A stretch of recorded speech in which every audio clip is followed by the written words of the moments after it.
depending on how loud this gets, we may have to go back to a normal walking recall exercise, and then we'll try to record the training drill again later. Good boy.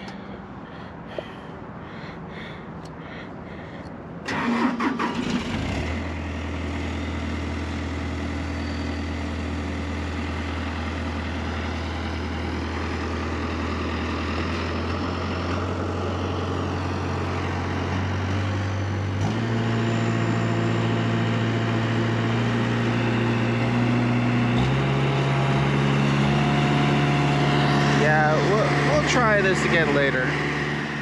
All right, now that we're far away, that we can actually hear anything, I'm gonna go ahead and start practicing some directional leash pressure here, and getting Luca used to focusing on where we're going and what we're doing as soon as he starts to pull or feel that tension on the lead. Okay, so it's almost getting about tight now, and now it's tight. I'm gonna turn around. Good boy. Wait. Yes. I'm gonna try to get him used to being here in the heel position for focus and reward. Okay, and then he overshoots again. Yes, good boy. Tuck, Luca. Oh. Combining Tucker and Luca. There you go. Good boy. Okay.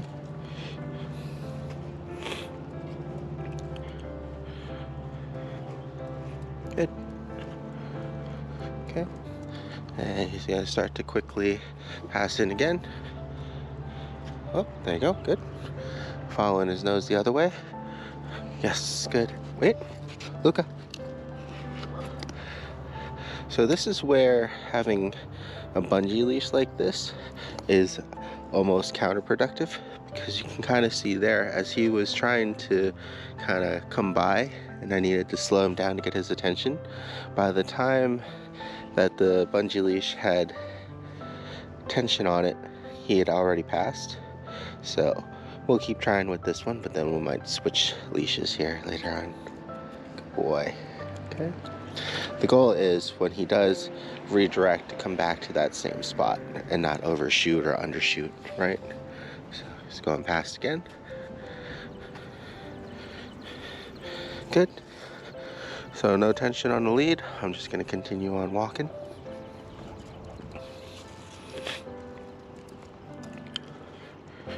Okay.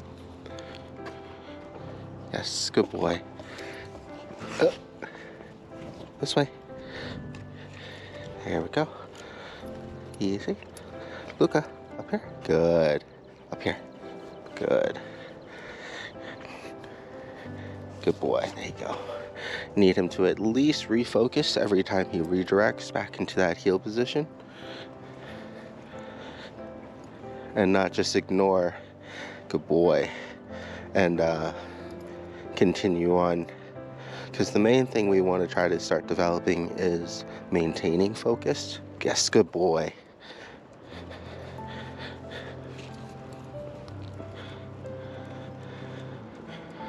Okay, because as you can tell, as soon as you lose it, yes, good boy, this way. He starts following whatever else his nose or his eyes or whatever his interests are, and completely forgets all about you. And when that happens, you're gonna be bound to run out of leash. And that's when the pulling starts. So he's allowed to smell and explore so long as that leash is nice and loose like it is now. Good boy. But whenever there is tension, instead of him, like before, just ignoring it and pulling towards whatever his interest was, he has to redirect his attention and focus onto us. And this will just take practice and consistency. Good boy. And I just reward him every time that he's paying attention to me and hanging out with me. Doesn't mean that he has to pay complete attention the entire time, just when there's pressure on the leash. So starting to run out again. Good boy, yes. Good job. Up here. Yes, very good. Very good. And that's actually one of the benefits of having a bungee leash, is when he does start to slowly run out of lead, the tension should build up, gradually letting him know to slow down and or redirect. Unfortunately, that pressure on the lead, yes, good boy, this way. Good. It's something that he's just kind of learned to ignore. So we just have to kind of get him sensitive to it again. Yes, good boy. Back here. Up here. Yes, good. Come. Touch. Okay, yes. Come. Yes, good. Trying to break him of the habit of just sitting for a treat. So I'd want to be able to kind of continue momentum and keep walking, maintain focus while he's getting rewarded.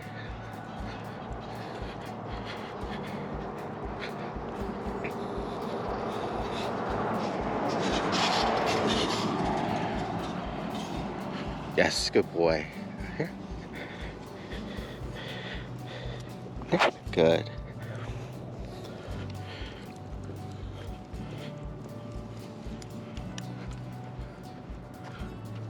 Yes, good boy. Up here. Yes. Good boy.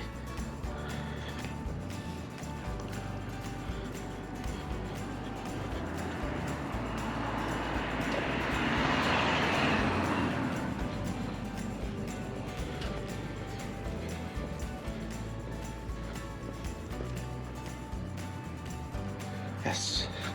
Up here. Good.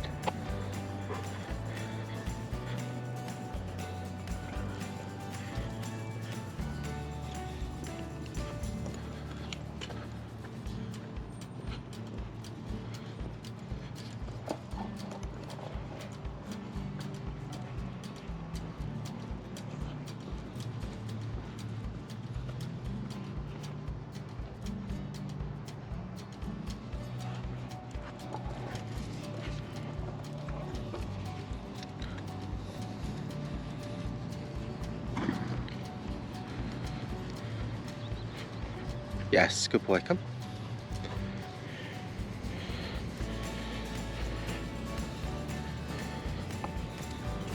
So unlike yesterday, where we were mostly concentrating on name recognition and recall, we're doing everything with just the leash this time and the pressure.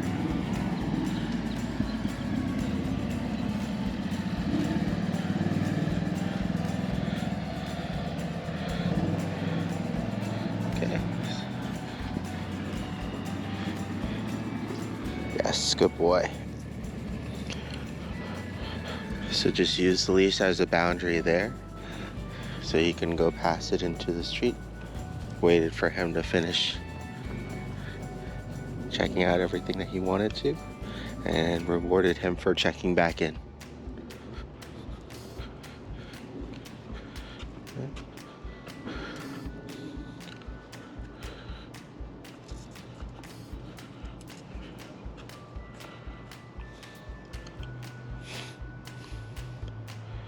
Right now you can see that I'm taking my time and walking him, letting him use his nose and smell and explore. Yes, good boy.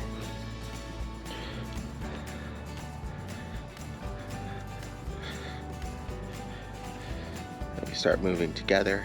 It's only when he starts moving too quickly or goes off to a different direction than we're walking and he hits that leash pressure that it should get tight. Here, I'll create it as a boundary again so he doesn't come crossing without giving his attention back to us.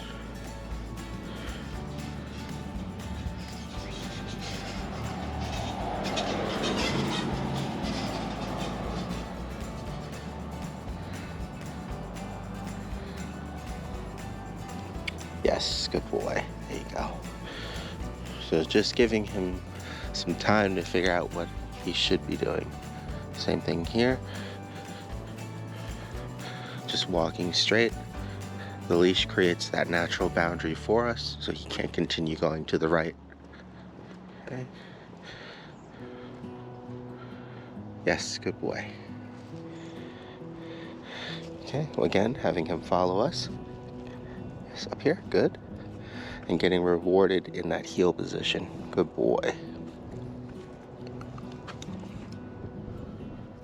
Yes, good.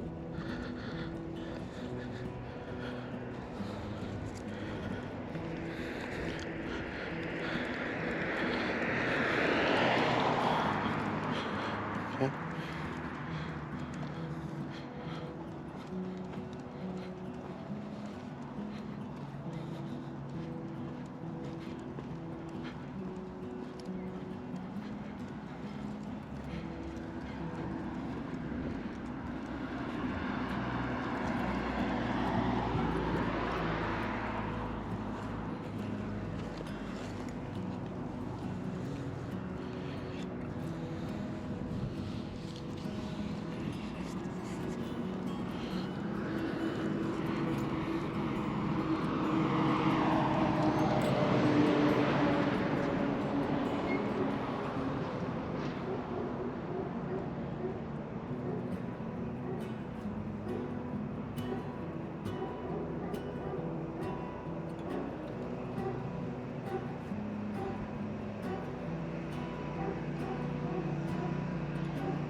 So right now he feels the pressure but isn't responding back.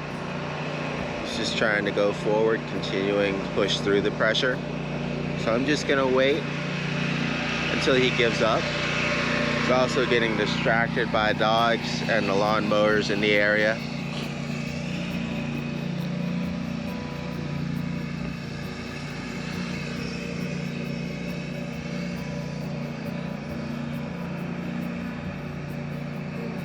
I'm not going to let him continue making progress until he refocuses.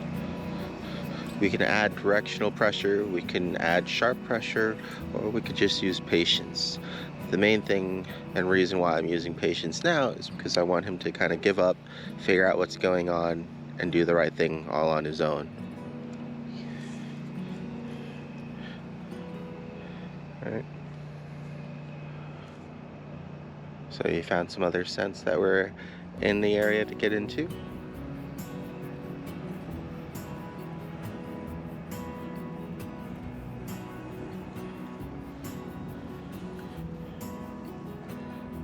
Trying to move back forward on his own without acknowledging me. Standing still, so he's at least starting to give up, but he still hasn't refocused his attention onto me.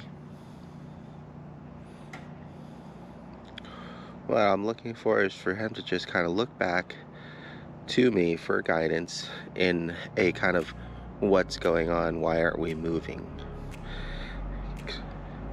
Yes, good boy. There we go. Good job. All right, now we can go. All right. Okay. A lot of times, especially when we're trying to train pups, we always have to feel like we need to do something so that way they can do something. Whereas sometimes if we're just patient and give them the opportunity to figure things out on their own, it helps a lot for their own kind of mental development. Heel. Yes.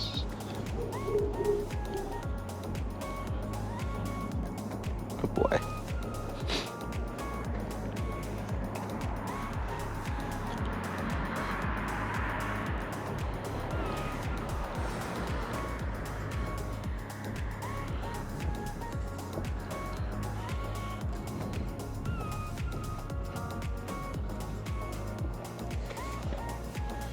Okay, so now he's going too far back.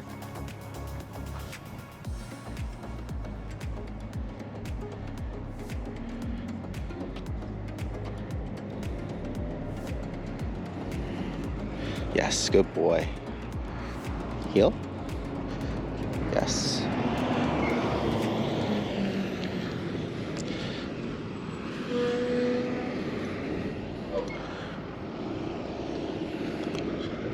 So when I'm requesting heel, I'm showing him where I want him to be and then rewarding him for what he gets there. I'm not trying to pull him or force him into that area, right?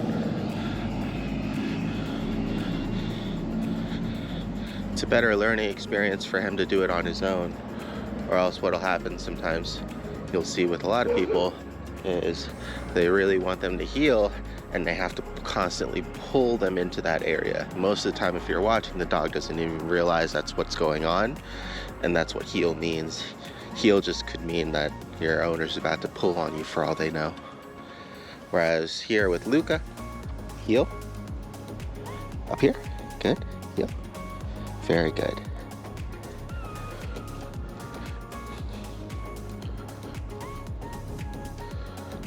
We use it as a way of assigning an area with guidance and our hand gestures. And then through repetition and rewarding her, hopefully she makes the connection. Luca, heel. Yes, good job.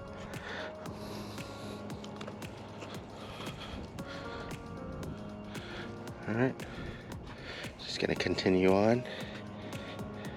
Good job.